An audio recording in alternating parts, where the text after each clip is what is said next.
Imagine you're in a friendly neighborhood competition. Everyone knows each other, and there's a sense of trust and routine in how things work.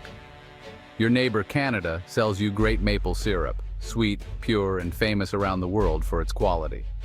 In return, you sell them fantastic waffle makers, the kind that make breakfast a little more special every morning. It's a sweet deal for everyone. Both sides benefit, and the flow of goods keeps everyone happy and employed.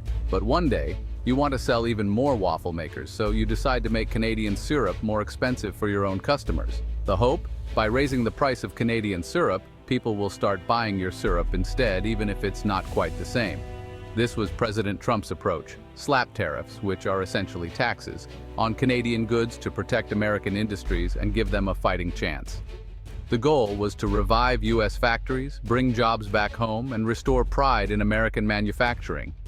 By making Canadian steel and aluminum pricier, Trump hoped American companies would buy local, boosting U.S. manufacturing and keeping more money within the country.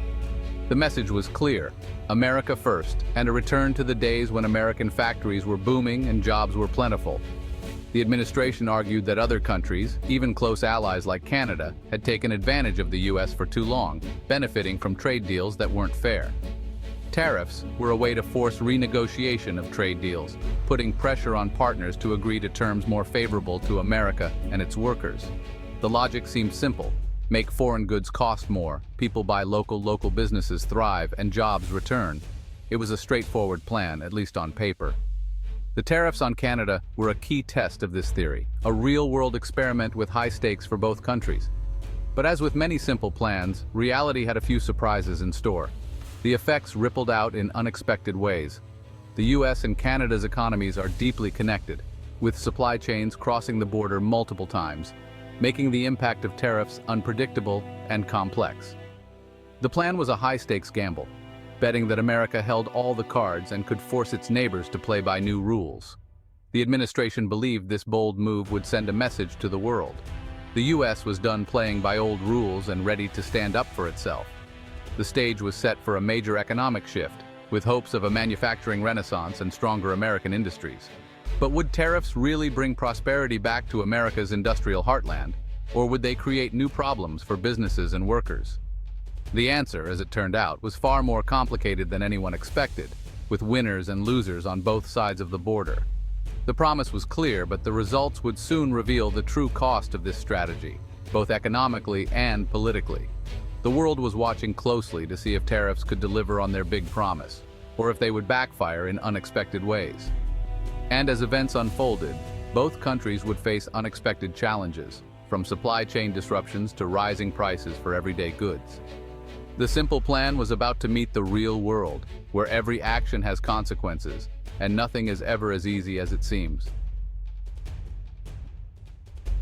At the heart of Trump's tariff strategy was a promise to protect American jobs and restore lost industries. For years, many U.S. communities had watched their factories close and jobs move overseas, leaving towns struggling and families uncertain about the future. Tariffs were pitched as a shield against what was seen as unfair foreign competition, especially from countries with lower labor costs and fewer regulations. The idea was simple: make it harder and more expensive for other countries to sell their goods here, and American companies would be encouraged to hire and produce at home. This approach was central to the America First agenda, prioritizing U.S. workers and industries above all else. The administration argued that decades of global trade deals had weakened America's industrial base, and that imports from countries like Canada and China threatened domestic industries and jobs. Tariffs were framed as a way to level the playing field, fighting back against foreign subsidies, low prices, and practices that undercut American businesses. For many Americans, this made sense. Finally, someone was standing up for American workers and promising to bring back good-paying jobs. The belief was that a country's strength is measured by what it makes, and that manufacturing is the backbone of a strong nation. Reviving manufacturing wasn't just about economics. It was about restoring national pride, security, and the American dream. The tariffs on Canada and other countries sent a clear message. The U.S. would use its economic power to reshape global trade on its own terms. The promise was a new era of prosperity for American workers, with more jobs, stronger communities, and a renewed sense of hope for the future. The plan to help American companies with tariffs quickly backfired. Many U.S. businesses depended on Canadian goods, like steel and aluminum, to make their own products. When tariffs hit, the price of these materials soared. Companies faced a tough choice: absorb the loss or pass costs to customers. Higher prices made American-made products less competitive, even at home. Instead of helping, tariffs squeezed businesses from both ends. Some had to delay expansion or lay off workers. The policy meant to create jobs sometimes did the opposite.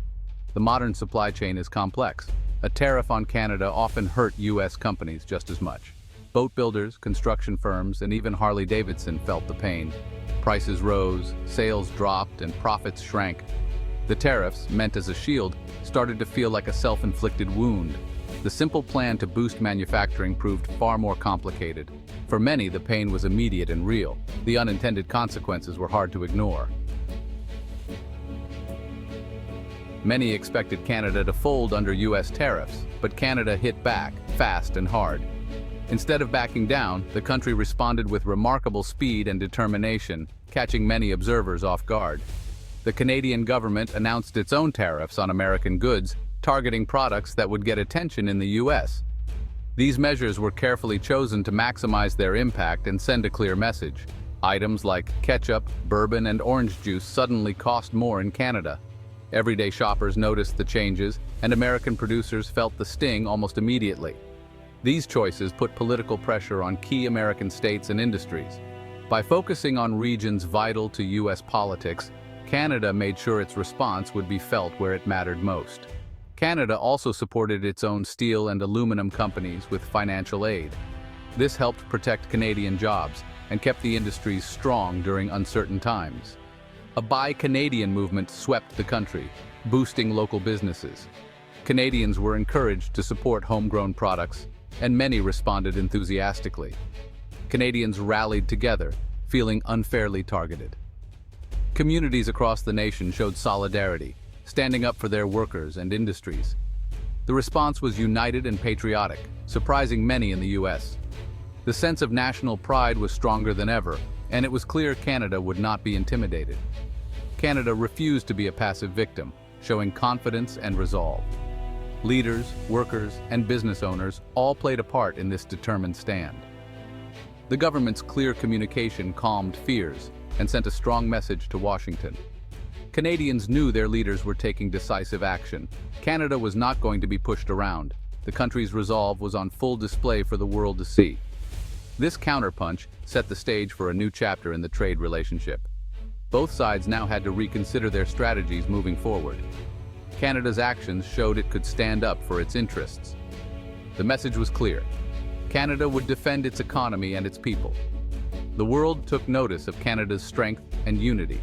International media covered the story, and other countries watched closely. The trade dispute was no longer one-sided. Canada had proven it could push back and influence the outcome. Canada was determined to forge its own path. The country's future would be shaped by its own choices, not by outside pressure. The balance of power had shifted. Canada's strong and united response had changed the dynamics of the trade relationship, setting a new tone for the future. Facing U.S. tariffs, Canada didn't just wait it out, it went global. The government worked to reduce reliance on the U.S. by building new trade relationships. Canada finalized a major deal with the European Union, opening a huge new market for its goods. Tariffs between Canada and the EU were slashed, making it easier to sell everything from beef to maple syrup. Canada also joined the CPTPP, gaining access to fast-growing Asian markets. Canadian products found new homes in Tokyo, Singapore, and beyond. This global pivot was a direct response to American tariffs. Diversifying trade made Canada's economy more resilient. The country was no longer dependent on just one partner. Canada was transforming into a globally connected trading nation. The trade dispute created winners and losers in both countries. In the U.S., a few steel companies saw short-term gains, but many manufacturers and farmers suffered. Higher costs led to layoffs and lost markets, especially for American farmers hit by Canadian retaliation. The U.S. government had to bail out struggling farmers with billions in aid. In Canada, the initial shock was tough, but government support and a Buy Canadian movement helped local industries. Canadian producers of goods like ketchup saw sales soar as consumers chose local over expensive imports. The crisis spurred innovation and new jobs in Canada. In the US, hopes for a manufacturing revival faded as disruption and uncertainty took hold. In Canada, the challenge led to resilience and growth. The trade war meant pain for many, but Canada found ways to adapt and thrive. The intended outcome was flipped. Canada grew stronger while the US faced unexpected setbacks. The tariffs sparked a wave of innovation in Canada. With US goods pricier, Canadian businesses filled the gap, expanding and hiring. New industries emerged, from food production to high-tech sectors like AI and clean tech. The government and private sector worked together, creating innovation hubs and supporting startups. This wasn't about reviving old jobs, it was about building for the future. Stronger partnerships between government and business built trust and confidence. The economy became more agile and coordinated. The crisis became a catalyst for a modern, resilient Canadian economy. When the dust settled, Canada emerged stronger. Forced to diversify, it built new trade ties with Europe and Asia, making its economy more balanced. Canada's global reputation grew as it championed international cooperation.